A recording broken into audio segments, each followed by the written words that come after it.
जमीनी विवाद में पीड़िता ने सास की हत्या एवं कोतवाली धोखाधड़ी बीकापुर पे अयोध्या से ननद जुड़ा पे हुआ हत्या का मामला लगाए है। गंभीर आरोप।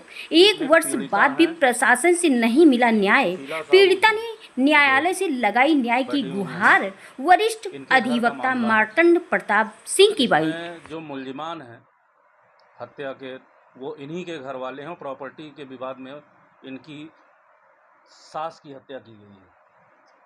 कब की घटना है ये घटना है 29/11/24 की। इस प्रश्नगत मैटर में मामला ये था कि इनके हस्बैंड थे और इनके हस्बैंड एक बहन है जो कि विपक्षी है और मुलजिम है।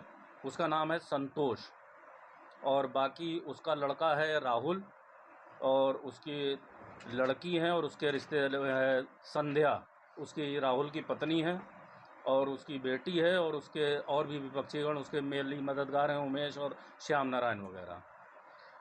ये इनकी सास के 2 मकान थे जो कि इनकी सास के ही नाम पे थे और इकलौता तनहा वारिस इनके हस्बैंड होने की वजह से उनके नाम वो मकान होना था। लेकिन इनके मकान के प्रति इनकी नंद बदनीयत थी और उसके घर वाले जो कि विपक्षीगण, जो मैंने अभी आपको नाम बताए, उसके लड़के, उसकी बहू, उसकी बेटी और उसके मेली मददगार लोग। तो इन्होंने कभी इनकी सास इनके पास रहती थी, कभी अपनी बेटी के पास जाके रहती थी और उनकी यथासंभव मदद भी करती थी इनकी सास पैसे रुपए से। तो जब वो उनके यहाँ गई तो इनकी सास, जो कि पूरी तरह से वृद्ध और बीमार महिला थी और पूरी तरह से अनपढ़ और अशिक्षित थी, तो उनकी इस स्थिति का लाभ उठा के उन्होंने पहले इनकी नंद संतोष ने एक कॉन्स्पिरेसी करके अपने घर वालों से एक वसीयत लिखवाई इनकी सास से, जो कि पंजीकृत वसीयत थी, जो कि लिखी गई 30 मार्च 2019 को। उस वसीयत में सरसरी तौर पर इनकी सास को गुमराह करके या जो भी स्थिति उस समय की रही हो, आधी प्रॉपर्टी, एक मकान इनके हस्बैंड के नाम वसीयत में लिखवाया और दूसरा इनकी नंद संतोष ने अपने लड़के राहुल के नाम लिखवा दिया, जबकि दोनों मकानों के तनहा वारिस इनके पति थे। तो और ये वसीयत उसने चुपचाप लिखवा के रख ली।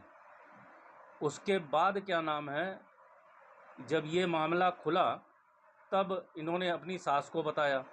इसी बीचों उसने फिर सरसरी तौर पे, जब इनकी सास उनके घर पे गई थी जब रहने के लिए, जैसे मैंने बताया कि अक्सर करके कभी यहाँ रहती थी कभी उनके यहाँ रहती थी, क्योंकि उन्हीं की पुत्री थी विपक्षी संतोष, इनकी नंद। तो 21 मई 2020 को फिर एक वसीयत लिखाई और उस वसीयत में अपने को तनहा वारिस घोषित कर दिया इनकी नंद ने, संतोष ने।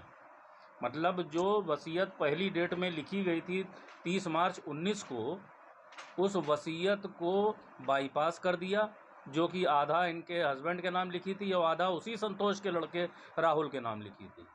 लेकिन उस वसीयत को बाईपास करके तनहा सारा प्रॉपर्टी, दोनों मकान और भी जो चल अचल संपत्ति थी, सब अपने नाम वसीयत करवा लिया और इस चीज़ को पूरी तरह से हिडन कर दिया, छुपा लिया गया, कंसील कर लिया गया। इसके बाद जब पहली वसीयत की जानकारी, दूसरी की तो जानकारी ही नहीं हो पाई, जब पहली वसीयत की जानकारी हुई तब घर में विवाद उत्पन्न हुआ। तब इन्होंने अपनी सास से पूछा तो उन्होंने कहा मैंने तो कोई वसीयत नहीं लिखी।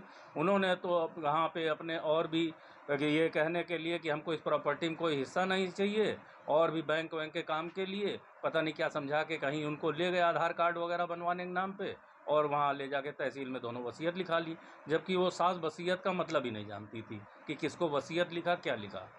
और इनका अपराध एक चीज़ से और इसी वसीयत से बोध होता है, क्योंकि ये विपक्षी नंद ने जो दूसरी वसीयत लिखाई, उस वसीयत में इसने लिखवाया है कि ये पहली वसीयत है, जबकि मैंने आपको बताया पहली वसीयत 30 मार्च 19 को लिखा गया था, जो कि आधा इनके हस्बैंड के पक्ष में और आधा इनके विपक्षी संतोष के लड़के के पक्ष में लिखी गई थी, जबकि इसमें ये लिख रही है कि ये प्रथम वसीयत है। दूसरी वसीयत को ये प्रथम वसीयत बता रही है, जो कि 2020 में लिखी गई है, जून में।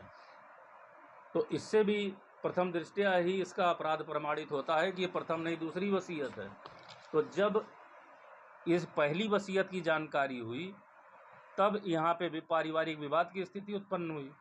तब इसने बरगला के सास को ये फिर लेके गई अपने घर, और उनको यहाँ पे जब पंचायत हुई उनके जाने के पहले इनके खुद के घर में जब विवाद हुआ तो इनकी सास ने पूरी तरह से इस चीज़ को कन्फेस किया कि मुझे न तो मैं वसीयत का मतलब जानती हूँ, न मैंने कोई वसीयत किया है, और ये सारी प्रॉपर्टी के हकदार मेरा लड़का, इन्हीं का हस्बैंड है राम सागर।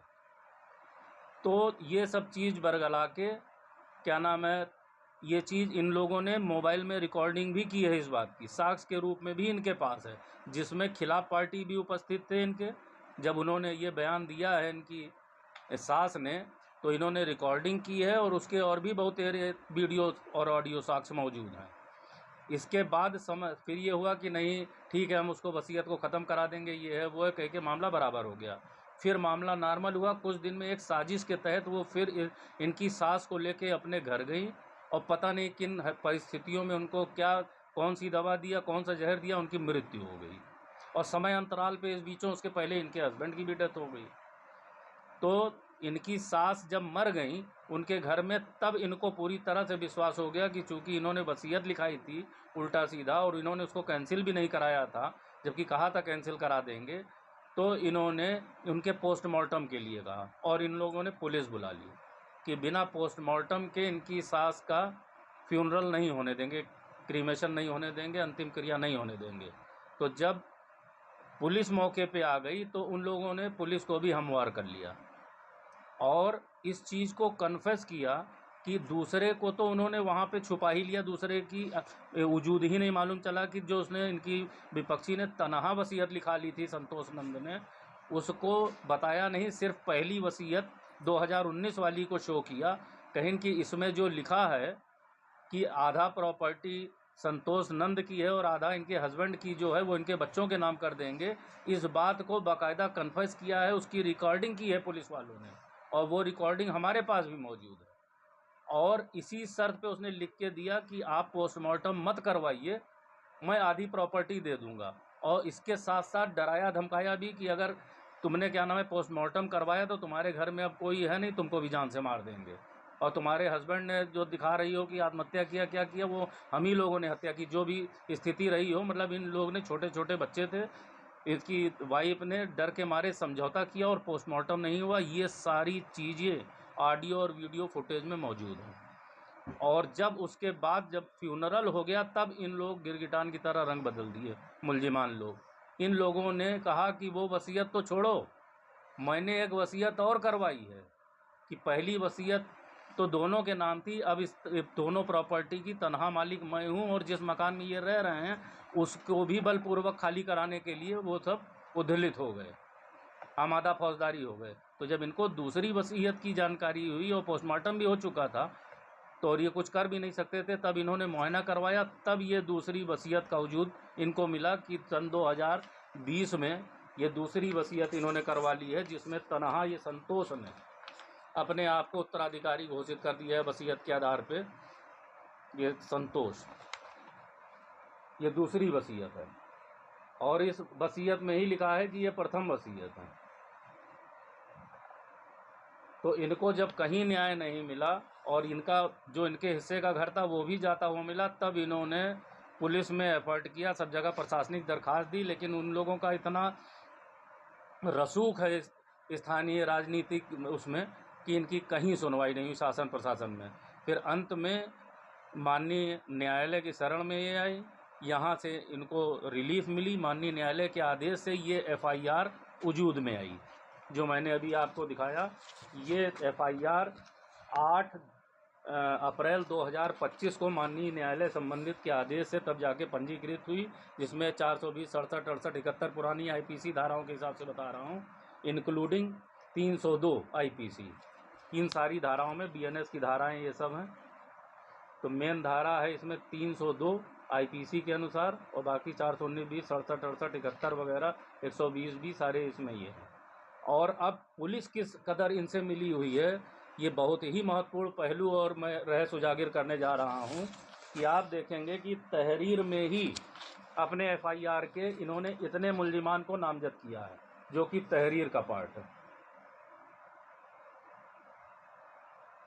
ये पूरी तहरीर में पहले ही लाइन में नामजद किया है इन्होंने अपनी नंद संतोष पत्नी रतनलाल, संध्या पत्नी राहुल कुमार साहू, जितेंद्र कुमार साहू, उमेश और श्याम नारायण और रंजीत कुमार, इतने तो एफआईआर के साथ मुलजिम हैं।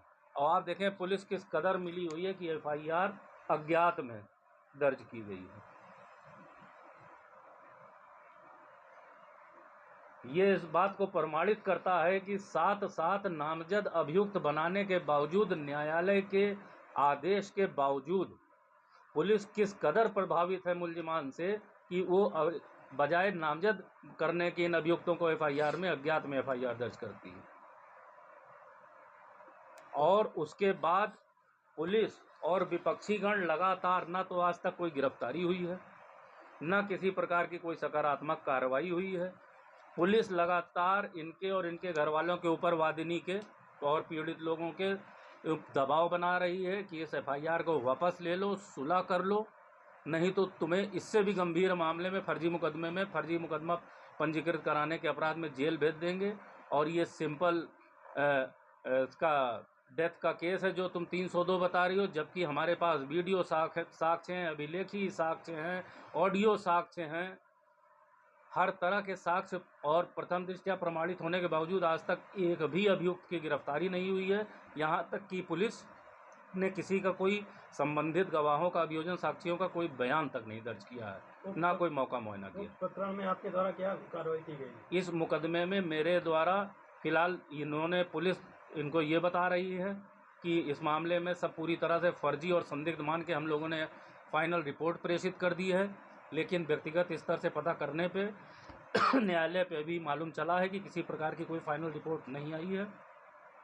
तो अभी हम इनका साक्ष्य 161 के माध्यम से, शपथ पत्र के माध्यम से संबंधित विवेचक को एसएसपी के माध्यम से देंगे और मॉनिटरिंग ऑफ इन्वेस्टिगेशन का मुकदमा यहाँ संबंधित न्यायालय में दायर करेंगे। आपका शुभ नाम? Martand Pratap Singh, advocate, civil court Ayodhya.